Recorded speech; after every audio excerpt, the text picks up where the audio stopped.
Welcome, everyone, to episode 27 of the Eat for Life podcast, your home for entrepreneurship, eSports, education, entertainment. I'm one of your hosts, Marcus Howard. I'm Sebastian Chosen One Burton. What's up, y'all? And it's right in for me, your master geektress. And it's Derek, aka Mr. Dope Work. Glad to be back with the team. Marcus, we have a nice special guest. What do we got? Yeah, I've known Mo for about 3 or 4 years now, man, back from when he was working with Hyperloop. And he's leading the technology, blockchain, eSports space over in Egypt, over in Africa. So, glad to have him here on the podcast, eager to talk about everything that's happening over there in Africa and what the future of gaming and eSports and society looks like, man. Thanks for joining us, Mo. It's a pleasure. Marcus, I've always looked into your content really for getting a lot of insight about the esports industry globally. I'm a big gamer myself, so it's a big passion of mine. I've been in I haven't been in touch really with the gaming space as much as I want here in Egypt. I'm still getting to get to know the layout. Definitely a bunch of we have a lot of events going on, but the gamer community is something that I would love to get more insight in, and that's when we created our co-working space. We have a co-spaces now here in Egypt. That's kind of where I'm gonna use to become a blockchain esports gaming tech community, kind of where people can just meet up, businesses. My ideal scenario would to have one of the first game studios, really indie game studios, come out of our co-working space and have that being there and just be a platform to allow for this, because I definitely see a lot of synergy between indie games and our Pharaonic culture and the Islamic culture, and a lot of we can localize a lot of content to come out of indie games that I would think create a lot of artistic journeys that would be beautiful if anyone goes into that realm, because I don't think a lot of people have done it. The only game that I've seen do something even related to us was Assassin's Creed Origins, and it was crazy. And it was crazy. The graphics on there, it was mad. It was amazing. I think it was kind of even when they took a bit further with a bit of the sci-fi that was included as well. It was I think it was very interesting to see that merge. And it's always going to be interesting to see that come out more and from indie game studios. So yeah, that's kind of what I would love to see come out from here. And yeah, so thanks for having me. I wish I had a cool intro for my name, like you guys, but it's just Mo for now. But maybe later on, I don't know. But yeah, that's it. And I've been in the blockchain space for a bit now. Yeah, I would love that. You guys come up with a nickname. I don't know, you can never come up with a nickname for yourself. You have to be given a name. What's your gamer tag? Oh, it's so bad. It's Mr. M. Taysir. It's my name. I created that so long. Yeah, it's not even innovative that much. It's so bad. But yeah, well, if anyone plays Warzone, they would definitely see me online, always. But definitely waiting for the new Battlefield to come out, as I was telling you guys. Big fan of the franchise. Definitely waiting for that one. Yeah, can't wait for that. Yeah. Yeah, it's gonna be exciting. Can't wait to try the new Hazard Siege mode that they have in there. That one looks interesting with the sandstorms and tornadoes. Definitely interested to see what happens with the physics, because I know they're using new engines. So I'm definitely interested to see the new in-game physics, because man, I remember when I used to play on Need for Speed and PS1, and you just press the handbrake and it slides and it drifts and it does everything for you, And when you play today, and the control, the traction, everything from the steering, man, the games have evolved so much over the past few years, and the in-game physics of what you can really do to recreate realistic scenarios. I think it's the future of gaming, that merge of especially with the rise of AR and VR tech. It's going to be very exciting to see what happens. That's awesome. I know that, you're working again on the forefront of having it in the blockchain space with Flare. If you could tell everybody a little bit about that. And you and I had a conversation a couple of days ago about the Metaverse, and we talked about it a little bit while, we were booting up the episode 27. Share a little bit with everybody who's listening about what you're doing.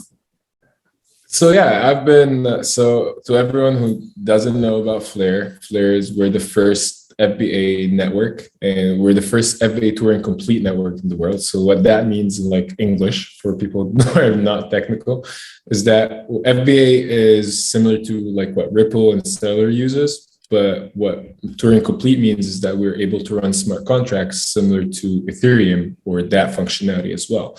These two architectures were never combined together, and we have created what we have is a scalable, secure, and fast network.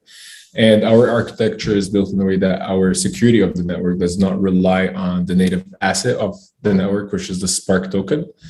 And so we've created a new way for businesses to kind of like create scalable models for smart contract functionalities, essentially in blockchain. And for what that would mean is that you see gaming today and blockchain seeing a big merge with NFTs, play to earn, and a lot of the schemes that are coming out there. And some of the pains of NFTs, for instance, is you have the gas fees and the high fees related to sometimes the purchases, the transactions, and so forth, which make it sometimes harder for the lower end of the spectrum to survive. I don't say anything. I don't name names. I don't comment.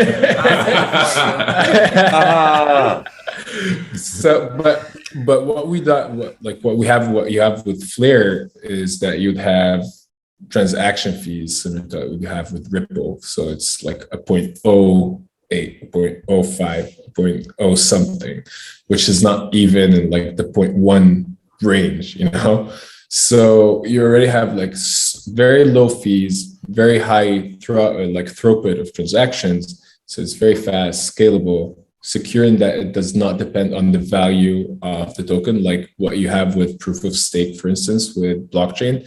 It's inherently secured by the native assets value, essentially, and how much is staked to secure the network, essentially. So you lock up a lot of value to secure a lot of value. Economically, it doesn't make sense for me.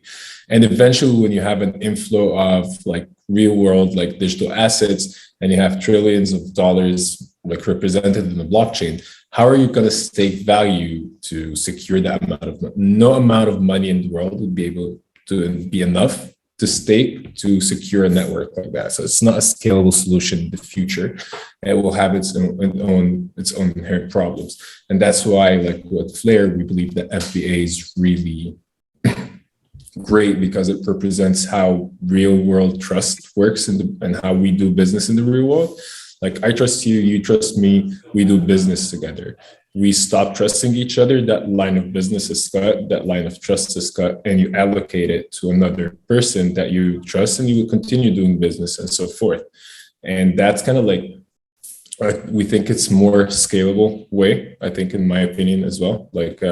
I've been with Flare for the past 4 years, and I've definitely been an avid believer in what they're doing, especially that what we have what we call is the F asset system, which is basically a trustless way to represent any type of asset on top of the Flare blockchain to interact with all the smart contracts on there. And when we announced about what Flare is doing back in August, is that we said that we're creating the FXRP, which was the first F asset to exist, which is a Flare representation of the XRP asset. And the idea is that we bring value of smart contracts or unlocked value that's locked in non-Turing complete assets, which is Bitcoin, XRP, Stellar, Doge, and don't have smart contract functionality. And they're able to trustfully present that value on top of Flare and interact with all of that smart blockchain apps or smart contracts that are deployed on there. So now you can stake, you can buy NFTs, you can do a lot of things with that value.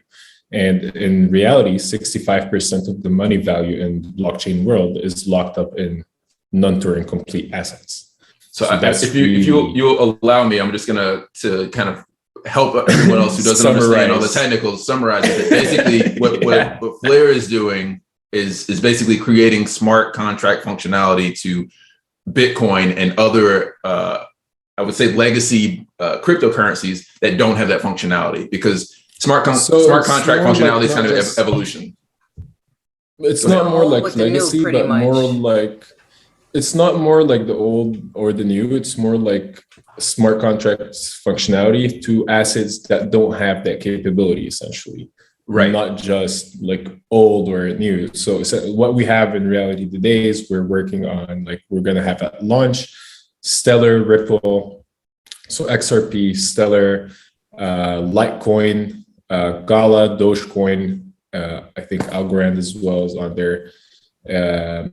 And like we're talking to a lot of people every day, and but eventually after network launch, it will be up to a community vote, and it's all going to be via governance of the community, essentially. And everything so Bitcoin, for instance, to be added, it will go through a community vote. It will be voted upon. If the community passes it, it will be added on. Ethereum, same thing. And it's not like that we're replacing anyone or anything. It's more that we're just allowing more value to be utilized, and much more than it was just originally meant for. And that's all. It's just helping people to get more value and derive more value. And like we always say, we try to unlock value essentially for people. Okay, so I have a question. Because like I'm trying to learn blockchain day by day. Crypto, like, has been in the news. Marcus right there. I do have Marcus, but it's just like when you have somebody there, but you still have to figure out how to translate everything all into how you understand it. And right now, crypto is the wave right now in the news. Why we hear about the Shiba coin and this coin and that coin. Once again, all these different altcoins.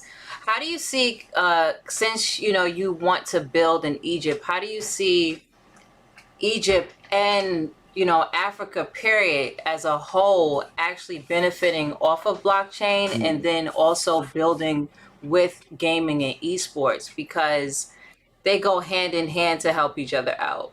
And especially right now, it's just not being like gaming period, the infrastructure of gaming. Africa, the continent of Africa, doesn't pop up a lot of times in the conversation. I think it's not. It's rather because it was more of a cultural thing before, and it still is today. There is a bit of like that stigma that used to exist about gaming, and you're gonna waste your life, and like being a gamer, and all of that still exists. It's still there, and how it is being in like the African continent. It's not just in Egypt, where you have your parents who have expectations and they want this. And definitely being a pro gamer or a streamer are not top of that list. You're lucky if you're allowed. Exactly. I'm not paying for that. I don't like, you're gonna waste your life and all of that. And I think it's changing a bit now with the younger generation. That's because a lot of the kids here have they play on their phones, and that's why Fortnite and PUBG and those kind of games, like the mobile games, kind of like picked up a lot. Like a lot of the gamers in Egypt and the Middle East, I would say, are mobile platform gamers. Not a lot so much as the console gamers or PS gamers or PC gamers. I'm sorry, but I'd say a majority of people here is still into like FIFA, like the majority of people, because football is or soccer is by far like the number one sport in Egypt, like it's just by far. But I would say with blockchain, like crypto is still illegal in Egypt, and in most of African countries, it's kind of like illegal to kind of use as legal tender or to kind of like be able to buy or do anything with it. Here in Egypt, it's just illegal, period. Like crypto is illegal, period. Do people hold crypto? Yeah, definitely. There are a lot of Egyptians that hold crypto, you are able to open a Binance account if you're Egyptian and go through KYC and everything. So it's not like you're not able to go and like get into the crypto world. It's just that you're never going to be able to cash out unless you hedge it through like a Tether coin or like a stable coin through Tether or like something like that. But a lot of people have been like, Egypt has always had a lot of like techies and a lot of like devs and software engineers and like a lot of like computer geeks since the beginning of like computers in the like late 80s, early 90s, and through like the dot-com like boom. And one of the oldest actually companies for I think they were called Sakhr Computer. And that company was the first company in the Middle East to kind of like take all of Microsoft Office and Microsoft products and turn them into with an Arabic language and code them in the Arabic language, essentially. And it was fully from Egyptian engineers. And even if till today, when you look into like, even in the US and like Apple or Microsoft, Facebook, you'd always find bunch of engineers or like software guys from Egypt who have been like in the US for a while or like moved there or something. But you have a lot of Egyptians who are in the tech space. So we have the capabilities. It's just that they don't update themselves usually that much because the market does not dictate it. So we've had a lot of people who have been mining Bitcoin since 2010 and 2011. And all through all that time. So you can imagine how early adapters we've had. Sorry about that. But I would say the government still, it's complete no. Like blockchain as a tech, definitely huge implications, can have a lot of like economic development implications for the continent as a whole. But crypto, it's still a bit fragmented on how they can use it and how they're going to allow it. Essentially, but I would say gaming can offer a way as like a bridge. Sorry about that.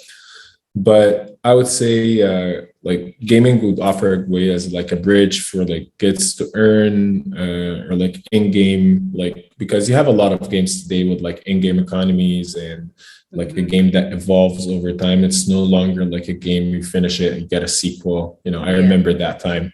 Today it's a game and you get DLCs and you continue the game for like 2-3 years after the label's been out and you build a franchise and you build the whole that. So definitely you have a lot of like in-game economies today more than we had before. And that's why I love blockchain and what blockchain can really bring into like gaming.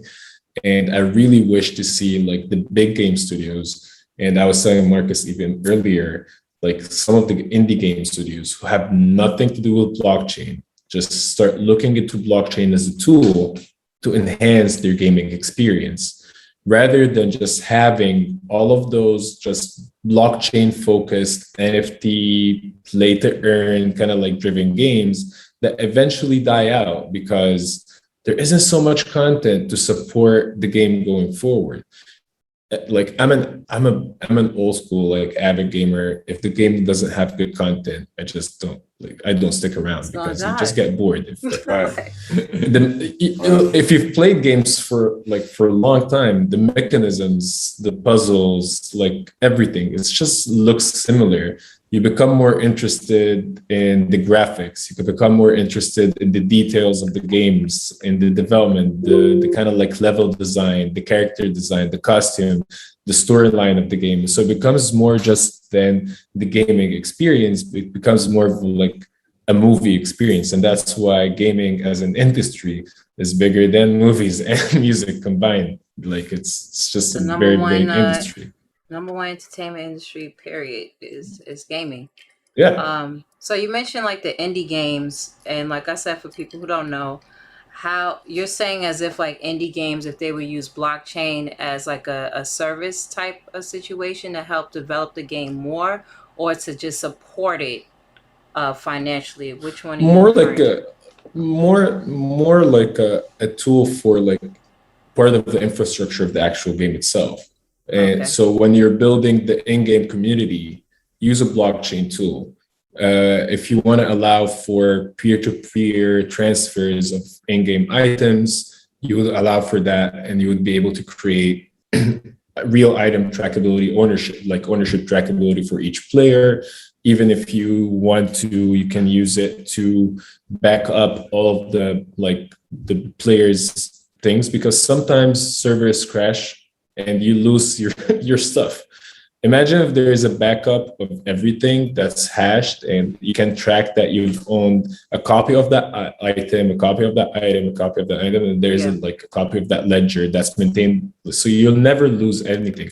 If any game studio created that functionality and they said, like, we'll charge you $1 for that a year, people would pay it. You know? People would pay to secure that all of their game progress does not get lost in a glitch. Ever. You know? Because I've stopped playing games because I would be in the middle of the game, spend like 10, 15 hours in game doing a lot of stuff. And I'm one of the guys that, like, if I play Assassin's Creed, I'm meticulous. I would go through, finish all the side missions, get all the fast travel points, then finish the main game, you know, like just do it for fun. So it happened to me before where I just lost, like, there was a glitch and I lost everything. Like my whole save file just my career got corrupted. And, got pretty pissed because I spent some in-game money on that I had to pay for. So I was sad, but I had got it back. I don't know how it came back, but I did get it back. But that would be very interesting to have something like that, especially for independent studios who a lot of times don't have money to pay for certain servers, and not like a EA or anything like that, or Take-Two. So that would be really interesting as well to see in indie games. I think a lot of people need to kind of like get more familiar with what they can do with blockchain and just forget about the crypto element for a little bit. Because once they do that, they realize that as a tool within your like toolbox, when you're building something, you can really do a lot more just because of some of the functionalities that are inherently there, some of the securities that are inherently there, the encryptions, all of that. Like, it allows for just unique use cases to be implemented in a very secure and cheap way as well than we're just building it in a traditional form. And I think Marcus can go ahead and talk about that a little bit more than I, because he's way more technical than I am actually in that sense. Functionally, blockchain is just a database, right? And the function of a database is to store information. So that's just like a floppy disk or a thumb drive or an Excel sheet, right? It just happens to be encrypted, distributed, and decentralized. But you're saying it exactly right. You read both. Gamers should be able to keep the things that they've invested in, whether that's their time or their money. Just because a developer decides they want to take down a server for a game doesn't mean that we as gamers who've invested into that IP should lose those assets. They have a value in them. So we should be able to sell them on a secondary market or trade them, or ideally, use them in different games, right? Like use Battlefield 3 and Battlefield 4 or just as one example. Eventually, I believe that even games themselves would be deployed in a decentralized CDN manner, where even if the game studio itself dies out and the community wills that the game lives on, it will live on because of the community will get to live on. Because for me, as long as a game is running and as long as it has an active community, it should not die off. Because there are some retro games out there that have an avid community, still love playing it, and they will keep playing it till they die. Smash Bros. Melee ain't never gonna die. Exactly. Perfect example. Smash Bros. Pac-Man. But think about it. It shifts the whole paradigm, right? The relationship between. Go ahead, Derek. I was gonna say, as a developer, when does my game become not my game anymore? As the creator of it, as a creator, at what point is not mine? But I will actually stop you there, because as a developer from the get-go, you should know that that game is not yours alone, but it's yours and the community's. But when you want to get rid of it, it stays as the community's, because you're building it for the community, and the users, the main people that will actually tell you how that game will grow, the DLCs, everything. It comes from the community feedback. It comes from the main streamers for the content for that community. Like you had, I think Destiny is a big kind of like Bungie kind of like is a big kind of example on that. They've made some failures. They've been trying, like they've been trying to fix some things. They've been trying to do some things, and it's sometimes it works, sometimes it doesn't working. But gamers, Trials is the biggest example because it was taken out, and really the community kept calling for it relentlessly, and it's back because Trials is back now in Destiny. It took a while for it to come back, but the announcement itself brought back a lot of the people that were not just now dormant or not active. There was a whole bunch of crazy players on there. That's why they had to take it off, and then they had to then people called for it back. So but Derek, what you was about to say? Yeah. I was gonna say, but as a gamer, I get to hide behind the notion of being in a community. Like I get to say we are a collective, so as a community, we want this. But in business, that's not the case. Like as a community, so who's going to freaking pay for the server? Like your guys are coming and saying we're a community. Are we dividing the server costs and the QA costs up amongst the community that still wants the server up? Like, why should I be responsible? Blockchain answers that question for you. For the cost of it. Blockchain you don't have to pay. There's no cost. Like it's if it's a distributed system and a distributed network, and I think eventually technology will get to a point where you're able to deploy the content itself, not just like the underlying blockchain and everything, like the actual. Because I remember there was I think it was back in 2018 when there was like a company that was trying to create like a CDN based blockchain, kind of like for content and stuff like that, to work with like different networks and telcos and different like hardware infrastructure providers, essentially, kind of like be able to rent out their spaces and rent out like their service essentially for content providers to be able to have kind of like areas where they maintain their content. And I think that way, or that model was going to increase more the more we get into a more distribute. I think it's more going to be distributed systems than decentralized systems, but we're in some areas there might be a leapfrog in that, but if eventually it will reach the point where you're able to really deploy everything on a decentralized network. So call me old school. I don't believe in that. I don't believe there's a such thing as free. I don't believe anything doesn't cost something. It's never free. Right. That's why you have gas fees. That's why you have gas fees. Look at Destiny, like he said, right? He said Destiny. So what Destiny did was they made the core game free. So Destiny 2, anybody could download it. Before you had to pay for it when they were with Activision. When they got out of that deal, they made Destiny 2 free to play. Then they swamped everybody in. They got them involved. Now you hooked on Destiny 2. You're going to want to play all those other DLCs. Then you have to pay for it. So it's like there's going to be some free stuff to lock people in, just like how Fortnite is. Fortnite is for free.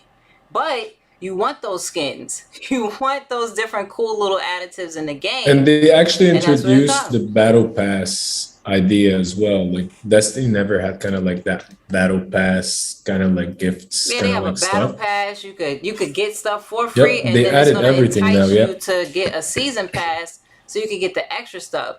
So there's always something. Nothing's for free. You know what I'm saying? There's always some type of law of exchange for something. But like mentioning how blockchain can make servers something free. So for example, it depends on the game. Of course, a single player game is just a single player experience. But if it was like an old shooter and they wanted to take down those servers, I think that happened with Uncharted recently. Uncharted 2, the servers got taken down. Now Uncharted 2, a lot of people still was playing that game on their PS3s, but now they can't even play it anymore.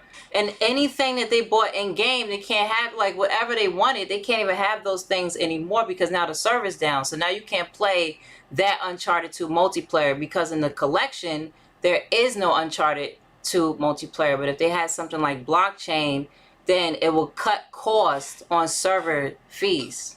That can be something. So as a developer, if I have a server in an office on 3rd Street and I decide my shit needs to close, so therefore the game is going to be closed as well. I'm supposed to, because the community is still playing this and wants to play it, I'm supposed to take that server from my office that I've been paying and go and put it somewhere where someone else can have access to do whatever they want to with it to keep it going, because there's a community Essentially, You can still what you're make money leaving off out of of it. that formula, Dirk, but what you're leaving out of that formula is that eventually someone would be paying through like what's similar to gas fees for that guy who's supplying that infrastructure or that node or whatever is holding that content, essentially. So you as a game company or like a studio would not be doing that for yourselves, but it would be on a service that is being provided in a distributed way where the actual community that's using the game will be paying for the maintenance of the game. And What then you because would be they're able paying to for get the later maintenance on of the is game. just royalties. So Like, yeah, I to like keep they're it live. paying for the maintenance of the game. Who's making the money off the game as it's still going, even though I'm done with it? What I like is the interesting thing of like Derek's point is that like it's capitalism, right? So someone's gonna get paid every time someone does every time somebody receives fun from this video game, somebody's got to make some money, right? And so Right. it sounds like it's currently games stop running their servers after 4 or 5 years because they're like, all right, we're on to the next thing, we're done with that. But with this new, after listening to Red's explanation, it's like blockchain will be able to make it so that, and Alexander said it in our LinkedIn chat really well, is that like basically if you reselling the game, like now if you resold your Uncharted 2 as an NFT or something on the blockchain ledger, piece of that income could go to keeping the servers alive, right? Or like things like that, so that expense pays for itself, but also it kind of the technology advances enough that you don't have to keep it on like a hard computer, right? And then Naughty Dog could still get money if they still Right, like they make their still money would on get it. their royalties off of it and still have it. And if they want to Right. put new content on it, they could be able to do that as well, even make more Right. money. Because nowadays Right. nostalgia is everything. So if I'm able to Right. still play a game that I used to play years ago and now the servers are back up, people are gonna pay for it. And then if you want to add new things to it, I forgot what game recently did that. It was an old ass game and they added something new to it. I forgot what it was. And I was surprised, but people paid for it. And it was like a 15 year old, has 15 years passed and they just now coming with a DLC and people was willing to pay for it because it was a cult following behind the game. So if people really want your product and it still have legs and still move, I would get those legs up and running and still make money off of an old property. Derek, Well, I know for what was sure. it? I know for sure Grand Theft Auto is going to do it. Sorry to cut you off, but I know for sure Grand Theft Auto is getting ready to start doing it. Because, boy, they're running. Boy, you're going to be playing Grand Theft Auto 5 in 2027. You heard? Like, I'll tell you what, I definitely believe that blockchain is definitely going to change a lot of the RPGs, the online multiplayer RPGs, like the Galactica online community, Galaxy kind of stuff, the stuff that has very intricate economies. Blockchain is just going to be a wondrous change for these kind of games, because eventually you would have, when you have the metaverse and you have all of those metaverses out there and all of those experiences, you would want to be able to exchange that value from one place to the other. The only way you'll be able to do that is be able to have a ledger or a blockchain, DLT, in the infrastructure to be able to kind of track everything, utilize smart contracts, pay content creators, to your point, Dirk, content, with NFTs, you'd be able to, as a game developer, just embed the fee that for every time someone just per use, and you get paid that way. And you leave it as that. And as it grows, you get paid more. Similar to what they did with the music industry. Mm-hmm. You hear the song more, the artist gets paid more, and that's it. Streaming music live. I think it's gonna be streaming games live, like what you had with the Flash games that you used to play online on your browser. It's just gonna be now you're playing more, we're already playing online, like with online infrastructure where all your games are downloaded just as a kind of like to allow for processing, because we don't have like fast internet. But once 5G is on, I think you'd have a lot more capability to be able to just leave your game fully on cloud and run it that way on cloud as well, and be able to play it while it's hosted on cloud and not on your hard drive. So Derek, And imagine eventually that just that you can do a token sell, right? Create a crypto for an individual IP, right? And so people are buying the game or supporting the IP by buying the token. And now that's the same thing that's happening now when these cryptos are launching. A lot of people are going in and buying whatever the coin is, and that creates a large amount of funding for the organization, the entity. And then they say, hey, we're going to spend 10% of this on software development and 10% on salaries, whatever that may be. You're buying into the game knowing that a certain amount of money is going to go into maintenance so that the game will be live for whatever the amount of time is. And I think the other critical paradigm shift here is it will eventually, I think, force game developers and publishers to really respect the community, right? Not be beholden to them, but need to work hand in hand with the communities, because as Bitcoin and cryptos in general go to scale, individual cryptos will represent individual communities. So if you want the game to be funded, you have to have a good product and also a healthy community.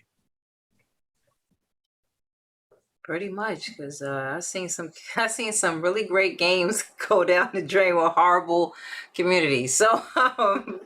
So yeah, like that's you have so very much games. Like for instance, you had like, I'm a big fan of Star Wars. I'm a big nerd. I'm a big fan of Star Wars and Star Trek and all that. And Battlefront, when it came out, I was waiting for that game when it came out. Like I was waiting for a good game for Star Wars to be able, like I'm a big fan of like the Starfighter mode. And wow, big flop there. Like, I don't know what happened. They dropped the ball somewhere and just bad publicity. gave up or something. Like they gave up in the middle or something. And even then, a lot of people, like a lot of people, dumb idiots like me, bought Battlefront 2, thinking that the idiots learned from their mistake, but they didn't. And again, great game, great potential, died. Anthem, great game, great potential, man, great graphics. Man, that one took an L, huh? Dude, Anthem. You were flying around in an Iron Man suit, you know, like you can never go wrong with a game like that. And still, I don't know how the hell they fucked it up. I don't. Yeah, you remember Armor Core? The devs Armor didn't Core. even know what it was. I remember Armor Core, PlayStation 1. Yeah, Armor Core. Y'all Armor Core. Y'all might have been too little for Armor Core. Battle, when you get out the fight, like battle halted, system switched to normal mode. That was my joy. That was my joy. I loved Armor Core. You made me think Anthem was like Armor Core, like it was like a new Armor Core, and then like didn't work out, yo. There was a very old game on PC. I don't know which was it. I think it was Mecha Wars or something like that, Mech Warriors or something like that. Yeah, Mech Warrior. Yeah, I think that's way older than that. Even like yeah, it's like way back.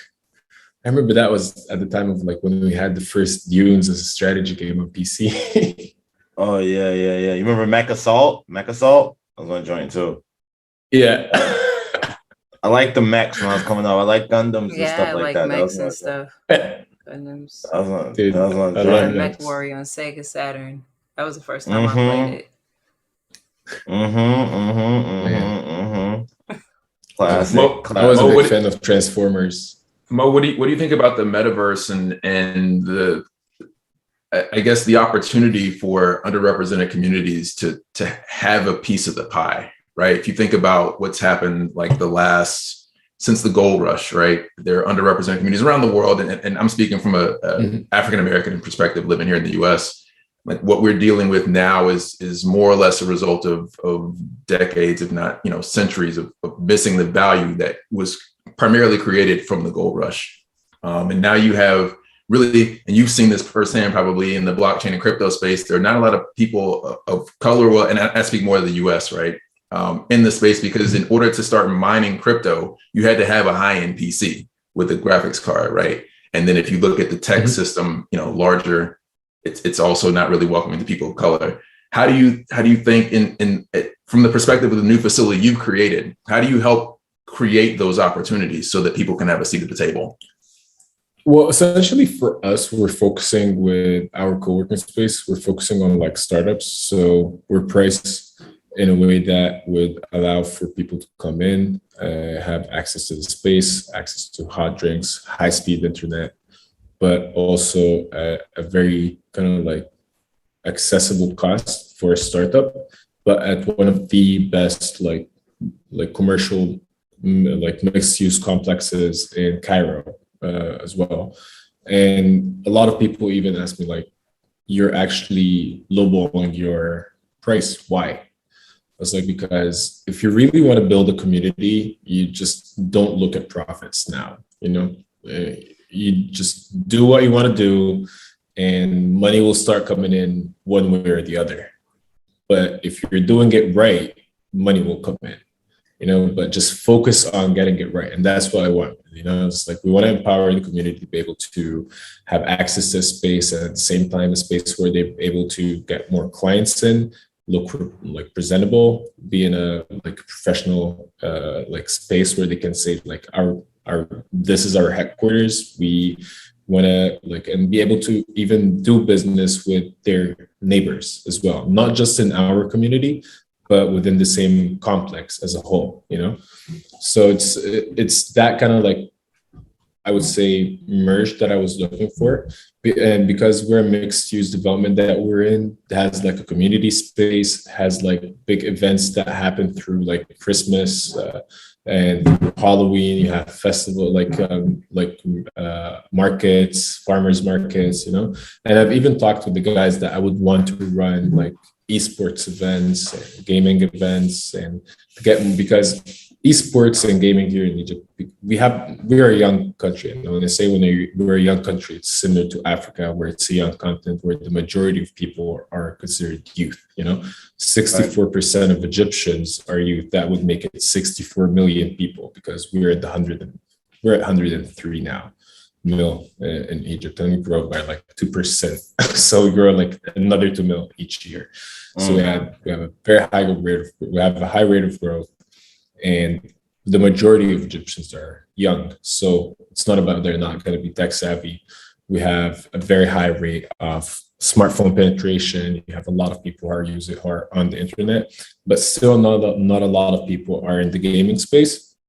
And I think that's why it's interesting with blockchain, because a lot of people who are not interested in gaming are definitely interested in earning some form of passive income, or like some hustle on the side that they can do while they're having fun. Right. No one will ever say no to making money on the side. The thing I'm always kind of like trying to see how it's going to work are the regulations. How are you going to circumvent the regulations of when you're transferring that in-game value that you've made through working in the metaverse? Because I do believe that the metaverse is not going to be just being used by gamers, but with the rise of e-commerce and after COVID, definitely what they're trying to do with Meta at Facebook, for instance, and getting like the e-commerce kind of like shifted towards like the metaverse. I think it's a right move, because eventually we will get there. But it's just that the technology, like not everyone has an Oculus, not everyone has a VR set that would allow them to easily interact with a metaverse. And VR sets still today are not like slick. There are a bunch of them there are a bunch of companies out there that are trying to create like kind of like a slick wearable VR goggles that you wouldn't be like, they wouldn't be clunky on your head, but they're still clunky. They're still bulky and clunky. And I think we lost Marcus. We did. But I agree with you, and I see what you're saying. And I'm constantly telling people that gaming is just a great entry point, similar to how it's a great entry point for marketing now for a lot of companies. It's a great entry point into the metaverse for, what everybody wants to do, because these games will bring you in, and then you can shop there. And no doubt with the rise of e-commerce, is that true? Like, it's just straight true. Like, that's what everybody's gonna do now. All the stores are gonna be digital. They You're don't gonna be need able to walk. VR. That's another thing, because especially a lot of people entering Exactly. the industry, they just think that I gotta get a VR headset. No, Metaverse is not just about Right. VR, and you can still experience AR and everything without that, because some people are not going to be tolerable Mhm. of a VR experience. So, Right. like, because a lot of people think it's so funny. It's just like I said, esports is a buzzword, Metaverse is a buzzword too.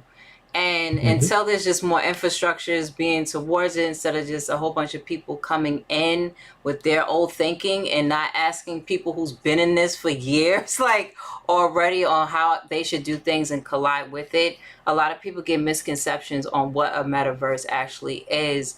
But it's anything like generated, computer generated, internet wise, period. Like, to me, I feel like PlayStation had a great, a great freaking. They missed the ball, but having Home, PlayStation right? Home, Yeah, I yes, remember that. PlayStation Yeah. Home, and I'm like, y'all are wilding right now. Like, PlayStation Home, period, was one of those great type of experiences that you can meet people, you can interact with people, and they did not have to be on your friends list. It was being Right. in the world, actually, and it's the same thing on what we have right now with Roblox and things of that nature. So there's just so much potential. It's just everybody got to stop thinking of this so-called keyword of something, and that's all what it is, because it's not.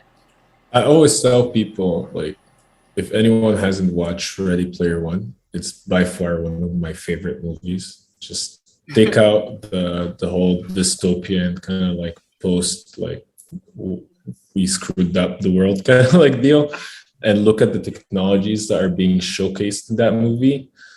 All of those technologies are not like something that's in the future. All of those technologies there are companies today that are actively working on getting all of those products consumer ready within a few years. Even the suit that people saw that would allow you to feel what your avatar is feeling, there's already a company that's like multiple They companies have that actually right that are now, yeah. working on, yeah, like that are working on that right now. Yep. So eventually, what you believe of like a digital experience, of what a metaverse experience, or what entertainment is going to look like in the future, or content is going to be, how it's going to be showcased in the future, definitely metaverses will be something. And I think it was Fortnite that had that concert, right? Oh, the Travis Scott night. The Travis Scott, that was a huge hit. People loved it. And It was great. imagine if you'd be able, imagine if you'd be able to do that very, very soon, but while even experiencing the physical element of being at a concert as well, just by having a suit on you. Just don't It's not fuck with because it. the technology is Just don't out do of the that. world, you know? Like a lot of people would go for it, but definitely I believe that it will elevate a different kind of like entertainment, and like you have physical training, conditioning, all of those like I think that there was a company that I was advising in 2018. They were a Japanese company. They were working on like a blockchain kind of like VR platform where there are a lot of VR games, and the players can go on and compete and earn that way, as well as like have a community around it. And I told them, that was like way back when. I told them like there's a huge opportunity, because they were like their platform was built to be compatible with your Oculus and different VR products that they had. So like on the market, it wasn't like specific to a thing. So there was like some decent user base that you can attract around the world. And I told them, like, you should go and look at like personal trainers. They're using social media, they're going towards social media to create more of a community around themselves, but they're not able to capitalize really, because they still have to train them in like a physical space, and they're confined by class number and so forth, or by your geographical location. But imagine if like all of those personal trainers are not on Instagram and are actually on in a metaverse where they can interact with their like trainees. They can give them their classes, be more of a personalized experience, but rather for 1,000 people at a time, just from the comfort of your home. And I definitely know that there are a lot of people who find it hard to train except by themselves, or sometimes need motivation, and just watching videos doesn't cut it. You need like someone there speaking to you, you know? So I think with COVID and a lot of people being stuck at home, this would have been a great way to interact with people and maintain kind of like the lifestyle while having like that tool. So I think the metaverse, just because of COVID, the metaverse evolved from being something that's purely for gaming or reserved for like the game world to evolving to becoming a replica of the real world, because today in the real world, it's closed. And we need a way to continue doing that. And we need a way to continue doing our work. We need a way to continue conducting business, meeting with people, and have a sense of normality, because even Zoom tried doing some form of like changing their backgrounds and allowing for people to have like more of a seating view and stuff like that to allow for more of a normality, because it's not healthy looking at yourself, you know, all the time. And it's like, you know, like, and all that, and like having people, and like, not everyone is comfortable with that, you know, not a lot of people are comfortable in front of a camera. So it's definitely interesting to see how that's going to evolve. And I would love to see a movie the same way they used to experience it in Ready Player One. That would be awesome.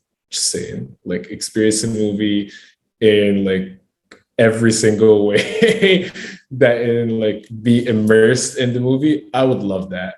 Have a lightsaber in my hand. That would be super cool. I don't know if you had a chance to answer this question. We had a question come in from our chat thread over here, our comment thread over on LinkedIn from Ming. Appreciate you for being part of the audience, Ming. He says, I'm just curious about, as the metaverse and as it's coming, what are your thoughts on how gaming companies will keep players safe and build inclusive communities? And I think that's a great question, because I think Facebook, and not to rag on them, you know, they are leading the space, and we do need people pioneering with dollars and support, but they don't have the best track record of keeping the safety, security, and privacy of their users, you know, top of mind. I think definitely a lot of it is going to involve a lot of education, like, because I think there will be a lot of like blockchain use, but with that would come like who maintains like control of your private key, where is it maintained? Is it centralized? Is it decentralized service? Who are the service providers, and so forth. Eventually, like, there's nothing that's completely decentralized. And I think with Metaverse, you're going to see a different models, and with each model, it's going to have its pros and cons to what kind of like security concerns that people might face, you know, similar to what you have with like decentralized and centralized exchanges, and how you maintain your private keys, whether you're storing it yourself or of that. So it's going to be dependent on like what the Metaverse company is using, really. And it's going to depend on a lot of education. I think it's just healthy just from the get-go that as a community, we should just get like more familiar with like cybersecurity practices, how to better protect yourself online. Just because that today, most of our lives are spent online anyway, disregarding the metaverse just at all. We do live a big chunk of our lives online, and interact mainly online, whether it's through payments, e-commerce, or just doing business, or just meetings. So you have a lot of data trail that people usually have. So you usually need to, like, I think I would definitely advise a lot of people to educate themselves about what kind of data do you put out there? What kind of data is usually out there about you? What kind of like, how do you keep it safe? Who has access to these kinds of data? And it's an important topic, regardless of the metaverse, because it will definitely translate into the metaverse, because as a metaverse builds, you will have a lot of virtual value for assets and NFTs. So you will have a need for security and a great need of how you maintain that. And I think they're going to depend on a lot of just practices rather than just like using blockchain as a tool or this or encryption or white box encryption or whatever they kind of like decide upon using. It's going to be definitely dependent in the last mile on the user themselves and being educated, because human factor is by far the largest or the biggest reason why there are a lot of like online like identity thefts or anything, because a lot of it involves social engineering. So again, like it's always going to be dependent on the education of the community and all that. I would say that's one thing, like what you're able to control, but the other thing is what you're not able to control. So like even if you have two-step verifications and all these different measures, if you have a company that is taking your information and selling it, or taking your information and then putting it in places that it should have been, that over supersedes anything a user can do. So even when these different metaverse type of platforms are spurring up, that's something that is definitely going to have to be a conversation on safety of your information, period. Because now you done clicked yes to every TOS there is being on a platform, and now it's going to be up to a company to make sure that your information is actually safe, you know, besides just a verification type of steps or measures on your end. So that's one of the concerns I have, because nowadays we have all these different companies and they have a lot of data on us, but we don't get anything in return for it. I remember that was a discussion, even like during the presidential elections, there was different candidates talking about that as well. There's been different people in different industries saying, you know, we should get something for our information. The more and more we have all these biometrics coming up, it's like with being on a metaverse too, if you want to use more things dealing with your heart rate, your speech it's a lot. Like it's getting a little too deep for me. Okay, your speech patterns, what you do. We have deep fakes. Like it's just getting a little OD. So now it's going to be in a step that you don't have to worry about just your social security. You have to worry about everything. Like, and you know, everything as a whole. It's going to get scary. And it's like, I want to see also what's going to be the security measures for all of that. That's what I look forward to see. I think it's going to be a mix and match of a lot of things, because again, like as things evolve, not a lot of people usually know the vulnerabilities of the system when they build it. You know, once it's deployed and it's being used, people are using it and poking holes in it. That's why kind of like they get to see everything, because however you test something, really, you can never test it unless it's like in the water, you know. You have to put it in the water at some point. I need them to break it over and over and over and over and you over know, again. And I think the best practices are going to be like for instance, what we're doing with Flare, we have Songbird, which is our testnet that's live today. And this testnet is not the first one, but this is the testnet that's going to continue for the life of the project with Flare, so that if any governance changes like are voted upon before they're implemented to Flare mainnet, they would be implemented to Songbird, so that we can see the effects of that on mainnet, on the net itself, before it's implemented on mainnet, so that we preserve the value and we secure in a way that we are sure that when this like implementation or change or whatever is implemented, it does not affect any of the existing value of the mainnet. So like, I think there will be a lot of practices that will take place to kind of like ensure.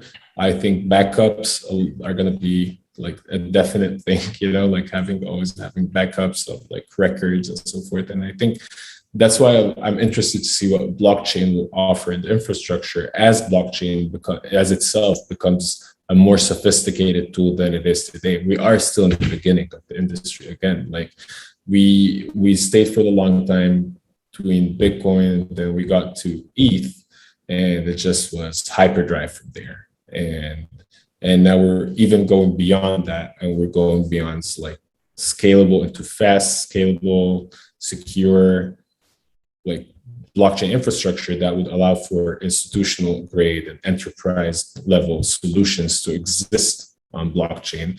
So even more value would start influencing on like digital assets. You already see the boom that's happening in the NFT space and the digital art space. Gaming is going to follow. And I think it's, in my opinion, gaming and blockchain is by far going to be the biggest like use case since Bitcoin with blockchain, just because of the amount of people that are going to be immediately in tune to how they're going to be able to use it for their game. Because gamers are going to be able, if it's incorporated, as we were saying earlier, into like exist, like if game studios themselves that have been creating games for the longest time with in-game economies and so forth, start like bridging like labels. Like I was very excited to see what Call of Duty did with their Modern Warfare, Black Ops, Vanguard, kind of like MASH, and having all of like the items being migratable and used across all of it in Warzone, for instance. And if you play Warzone, everything that you play with will translate into its respective game. That's kind of like, for me, one of the first steps to kind of like see that kind of like system implemented. And I think in the future, it will even go beyond where you're able to use an in-game item from Black Ops in Modern Warfare, not just in Warzone, but just in the actual, like, let's say team deathmatch in Modern Warfare, or even get a whole operator skin and be able to use it in Modern Warfare, because blockchain will allow you to do so if the game is built with that architecture in mind. And imagine if a game studio would imagine if you can transfer that. Like, imagine if they get from a game studio perspective, they get transfer like a fee, like from the in-game currency that they have, like COD coins, for instance, the COD points that they have today, and they get like very small transaction fee. That's what I wanted with 2K. I was like, listen, I spent all this. If I spent VC, right? And okay, it has to be a balance, because Derek is like, it doesn't sound that exciting, but there's money to actually be made further on it. I mean, so when I say not exciting, we're talking about it like, yay, this is amazing, because of the opportunity. And I'm listening to it like this is very scary and detrimental, because you're talking about the learning process of testing out what the vulnerabilities are. So therefore, the only way to do a test is to be in the freaking room when the fucking test is being given. So if you're not in the room when the test is being given, you don't even know what's being learned from the test that's being given. So that therefore, by the time I make it to the room and you've been taking tests for 15, 20 years, I'm just going to have to work within what you've learned and changed based on you controlling the damn thing. It's no longer a community of where everyone is free and has equal opportunity. No, the first people in create the infrastructure and then control the infrastructure, because they're dictating the rules. And therefore, the people that are late to the playing field, us as minorities, have to follow the rules that were set because we weren't part of. But I'm not even taking it like that far into like ahead of time. But you have to. It's like there's no reason to be excited about it. Excited about something that you're not going to be able to participate in. I would say when you have a hybrid, like that middle point of where it would work for a lot of people, eventually, yes, you will get to a point where the community will dictate like on new entrants, anything. But in reality, that's life. Okay, because as a gamer I want to get understanding real quick. So, Derek, are you saying that it's exciting for big companies, but it's not exciting for indie companies, especially? No, I'm saying it's exciting to an industry. It's not exciting for Black people. So if we're not in tech, if we're not controlling the gaming industry, we have no power. So these new things are being created. Let's say Black developers, right? We have a lot of emerging Black developers. We have a lot of programs. We have a lot of accessibility right now, right? It's not at a high percent, but it's bigger than what we've seen in the past 10 years, right? So let's say all the developers, all the kids that's learning about blockchains and everything that look like us, and then learning about it, they come out with their own indie development studio, and they learn the infrastructure of it. You're saying that by the time they learn blockchain, something could have had changed that could prevent them from using it or something?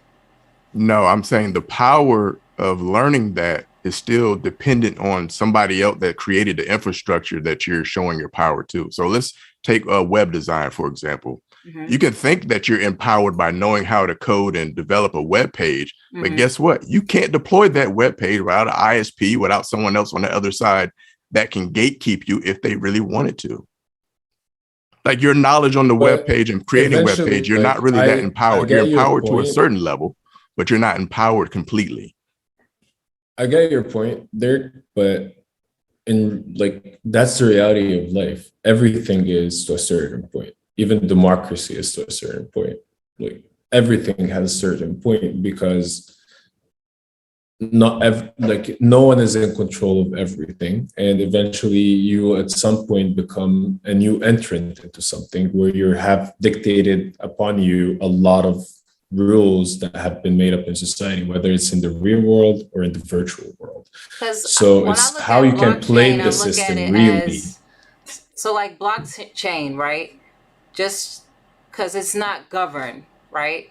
So for example, like the internet is not governed, and a lot of Black people that look like us have gained a lucrative and a whole bunch of possibilities that our parents and our parents' parents and our ancestors never would have gotten, because we would have had relied on another power to give us those opportunities. But the internet served as a point in place for us to actually make our own opportunities and create our own buildings to then create doors that we could all knock down. So that's why I was asking because I'm asking because I don't know, is blockchain similar to how the World Wide Web is?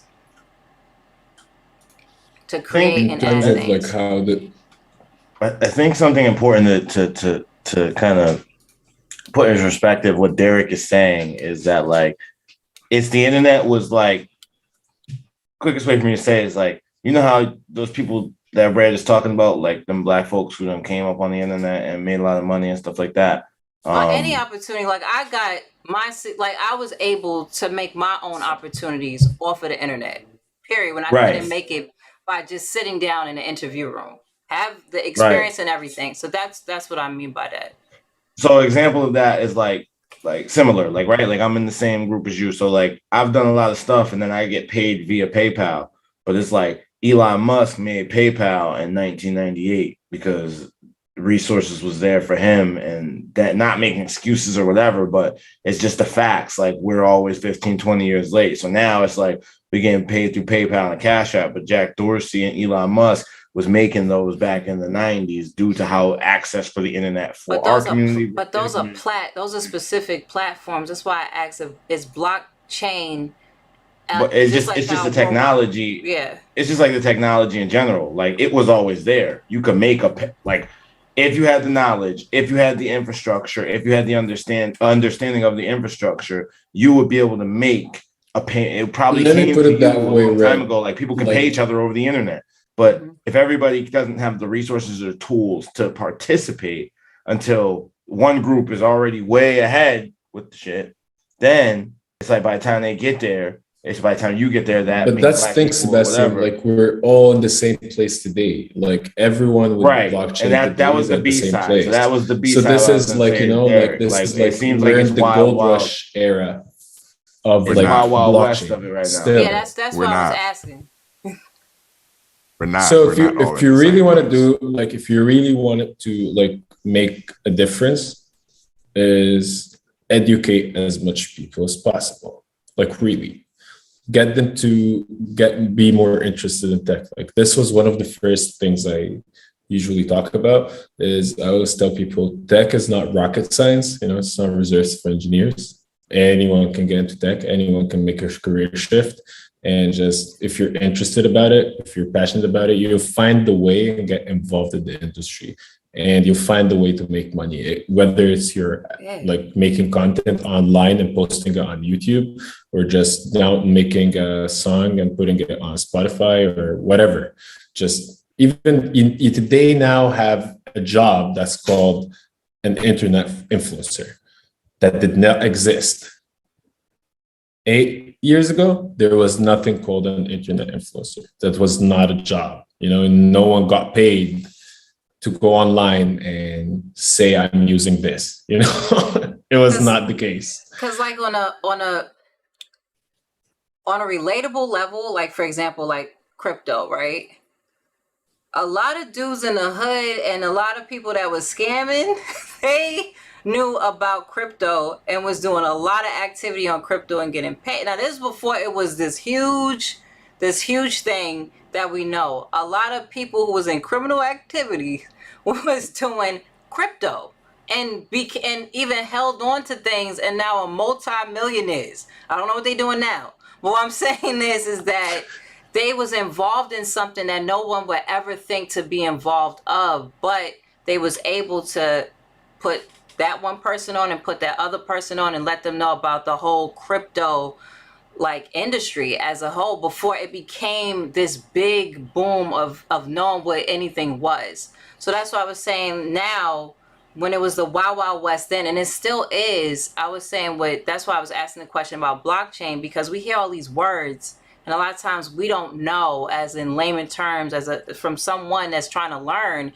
like what the hell are they talking about? What everything is saying. So that's why I'm trying to just break it down in the most lamest way, because I myself is still learning blockchain, crypto, and everything else. That blockchain does not always have to be with financial stuff and so forth, and it can be something that can be used and then can be lucrative for people like something us. we need to get straight though is that, like, so first I want to say it definitely is early enough in the blockchain and crypto space that it won't be the same kind of chasing the leader type of thing going on that's been in the past. But on the flip side, it is like a bit, I want to say, like, kind of not like, you can't deny that, like, even if there was dudes doing that with crypto, right, and using blockchain to move things around or sell drugs, however they was doing it, right? Because I know, like, a lot of cats was doing a lot of legal activity with the crypto, but those people aren't going to have access to the things that the company Meta is about to do. But you think they can't do them?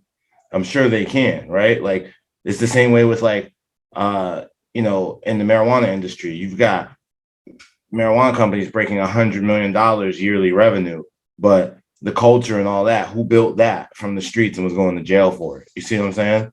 It's like that. Still in jail. Sides of the coin, both sides of the coin are true. It's like, it is early enough that you really can't stand back and act like you can't stand to profit in a large way from how early blockchain crypto, you know what's getting ready to happen. All the stores are going to go digital. You know what's getting ready to happen. All the games getting ready to start putting digital economies out. You know what's going to, if you don't do nothing with it, that's going to be on you. So it's early enough that everybody should be able to get up with their own IP and make what they want. However, that does not disqualify the fact that, once again, just like the weed industry, just like a lot of other industries, the color people was using it 8 years ago, 7 years ago, and all that, and using it and making it and putting that shit. I've seen it in the movie Dope. I seen it in the movie Dope years ago.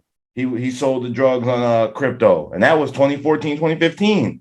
I saw that. So it's been there, but again, once again, he's not going to be able to be like, we're just going to change our name to Meta, and now we're a Metaverse company. He's not just going to be able to, we're just going to, you know what, we're going to announce this new thing and we're going to cash in on it. Derek's point on that is right. It's like the folks is always getting it after. Last minute. Yeah, but really, if you look back, they was doing it first. You see what I'm saying? If you look back, so it really is both sides of the coin. Because as I say that, you should be, everybody in here, if you got an idea, you should be registering it up now, because we talking about 5 years in the future. You know what I'm saying? There's no reason you can't be there's no reason. You're talking about 5 years where everybody's walking into Amazon stores and buying their groceries with a digital, you press a AR egg and then the eggs come to your house. That's coming, but that's like far enough now that you can make whatever you're trying to make. And like crypto, what I've been seeing, I've been seeing a lot of since me getting more into it and learning about it, I've seen a lot of Black people on YouTube having discussions, all kind like that you would never think. Like I'm just saying, like, oh, it's personal, like some financial advisor and just regular people, just regular Black people speaking about crypto every single day, trying to figure out passive income, trying to see their wealth with it and want to learn more about it, and trading and learning more, even do crypto, learning more about other things with trading, period, and shares that I've ever seen before. You know, when we were growing up, we didn't have we would be glad if we had an economics class, you know what I'm saying, at best in high school, at best in middle school. Welcome back. There was I see the change. power surge. So I hear you. I see the change and shift, and like the education part is putting on your homegirl, your homeboy, like, yo, you know about, just doing that too, and the stuff that we have that we're doing right now, if we can amplify that greater, so it won't be anything last minute. Yeah, and it's about the culture too.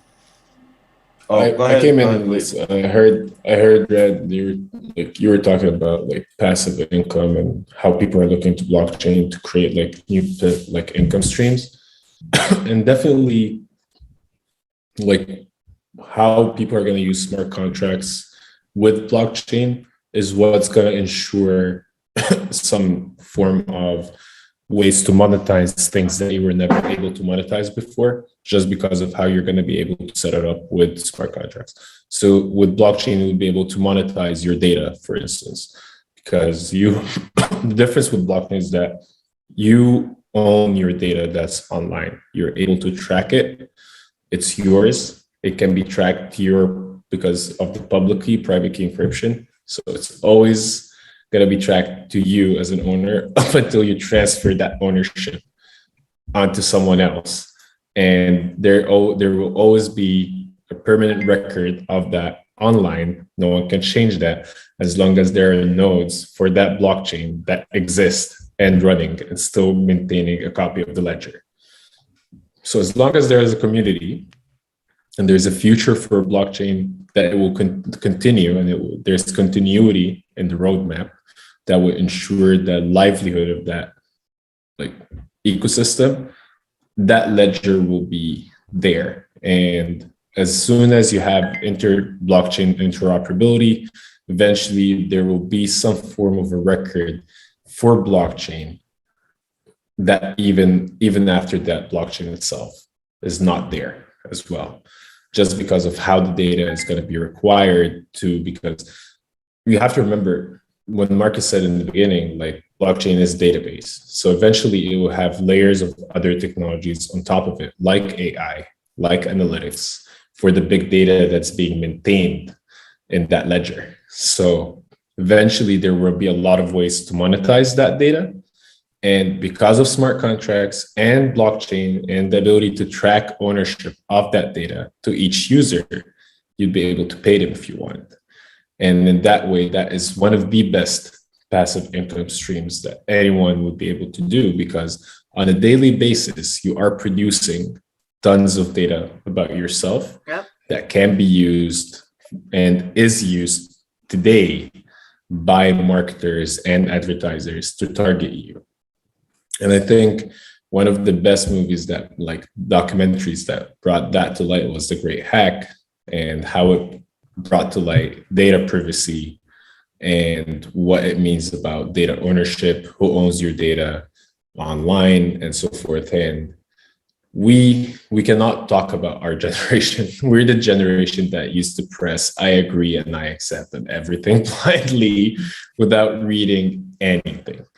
And that's our fault. That's on us. We cannot blame big tech. They will always tell you it's in the fine print, should have looked. So the joke's on us, but it's up to us to teach the younger generation and the younger, our children, on how to maintain the privacy of their data and the ownership of their data. Because I don't care about sharing my data as long as I'm able to make money off of my data, because I know there are people out there that are making billions off of my data. So why wouldn't I, the main supplier. It's the only industry in the world where the actual producer of the content is not getting paid. Like if you're a farmer, even if you're getting paid pennies, and you do get paid pennies sometimes in some areas of the world, but you're still getting paid pennies, like there's at least some recognition there. But with data, the actual data producer has no recognition. You're getting the service for free. That's literally what they're telling us right now. Like, we're giving you the service for free. You should be glad that you're getting it for free. You should give us your data. That's what's happening. And I think that's why a lot of people get excited about blockchain, is because there is that opportunity, if implemented correctly, to generate more passive income streams. For gaming, your in-game like currency or in-game profits that you make would now be translatable to different ecosystems where you can utilize them with different things. I gave an example back in 2018 in one of the conferences I was speaking about, and I told them like an ICO is like telling me that Candy Crush, before it was Candy Crush, came to me and told me, we're developing this game. Candy Crush is going to be huge. And to play Candy Crush, you have to have those hearts, and every time you play, you spend the heart. In reality today, those hearts have a value because you can purchase them for 99 cents through the in-game store, right? But they only have value in the Candy Crush ecosystem, because the only functionality for that like currency is the ability to pay to play Candy Crush. But imagine if you were able to earn hearts the more you play Candy Crush, but also able to exchange those hearts for real value. A lot more people will be paying Candy Crush, Right. and a lot more people will be paying to advertise on Candy Crush because a lot more people are playing your Candy Crush. I remember when Warzone, I'm a big player of Warzone, as I said before, and I remember when Warzone were creating like this new update where they were putting in the stadium and opening it up. And they went on Twitter and said, what do you guys think we should call the stadium? And a lot of brands started coming in wanting to put their ads and name it like after their brand because of the amount of people that play Warzone today. There's a huge audience. Imagine if in-game advertising, which is something I don't want to see as a gamer, because it would destroy the essence of gaming for me. I don't want to see in-game like advertising, but eventually it will happen. I hope they do it smartly and just integrate it in a smart way, because it will destroy a game. But like, there will be a lot of different things that utilize, your presence there. So imagine if you're able to get some form of income based on that like advertising, just because you're one of the targeted marketing or like the target market. So I think blockchain, gaming, data, how you're going to monetize, how you monetize your time in a game, how you monetize your data when you're utilizing the metaverse or all that would require some form of blockchain infrastructure. And that's why I think it's exciting to see, because it's not just about just cryptocurrency or anything, but it's also utilized for data identity management. You can use it with smart contracts to create escrow and NFTs, and you'd be able to create more advanced financial systems within in-games that would be more suited to the more, I would say, interactive gameplay that we will see in the future because of AR and VR being there as a technology as well. Because we're all still looking at that from the basis that gaming and interaction with gaming and how we're going to be playing games is going to stay the same way that it is today. It's definitely going to change in the next 5 to 10 years. That's a lot for the audience to chew on, man. So a lot of deep concepts. Thank you for bringing all of these future thoughts, these visionary ideas to the podcast. We had a great conversation, and thank you for sticking with us from the get-go. Some of you all are joining us at 8:45 Eastern Standard, but we had a pre-podcast that was cool. We were all kicking it, trying to get everything running.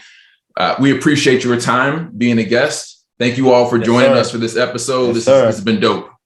It's a pleasure. Thank It's you very a pleasure. much. Definitely, Thank you very much, brother. I ranted on for a little bit. It's 4 a.m. for me here, so fuses are running kind of like haywire a little bit, but definitely enjoyed it. Thank you for having me. I know my ideas are kind of like in the future, but I kind of like love to play devil's advocate on emerging tech because it usually gets here faster than it usually is meant to. That's true. Definitely thanks for having you on. Appreciate you having pleasure, time to come guys. through, Pleasure. Mo. We definitely appreciate you, Yes, man. thanks so much. Thank you.